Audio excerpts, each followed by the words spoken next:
या घडीची आणखीन एक महत्त्वाची बातमी आहे। रायगड जिल्हा परिषदेमध्ये भाजपचं ठरलंय।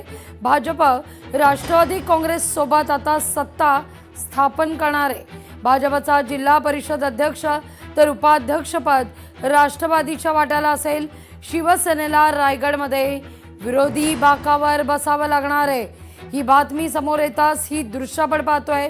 तिथं रायगडचे भरत गोगावले, उदय सामंत शिंदेच्या शिवसेनेचे आणि रवींद्र चव्हाण यांच्यात सभागृहाच्या या लॉबीमध्ये चर्चा सुरू झाल्याची माहिती आहे।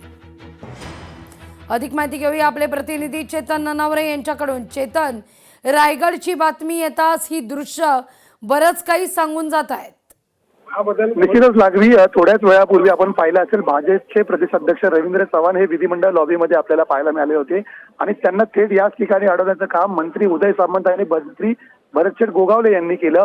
कारण रायगड मधली जी सूत्र एकंदरीत जुळलेली आहेत, भाजपने आता या ठिकाणी राष्ट्रवादी काँग्रेस सोबत घेऊन सत्ता स्थापन करण्याचा निर्णय घेतलेला आहे आणि त्यामुळेच शिवसेनेला कुठेतरी विरोधी बाकावर बसण्याची वेळ येणार आहे। अर्थातच मंत्री भरत गोगावलेंसाठी ही प्रतिष्ठेची निवडणूक मानली जात होती, मात्र उदय सामंत यांच्या मध्यस्थीनंतरही आता भाजप राष्ट्रवादी सोबत सत्ता स्थापनेवरती ठाम असल्यामुळे कुठेतरी शिवसेनेला आता विरोधी बाकावर बसण्याची वेळ आलेली आहे। लागवी, धन्यवाद तुम्ही दिलेल्या एकूण सविस्तर माहिती करता।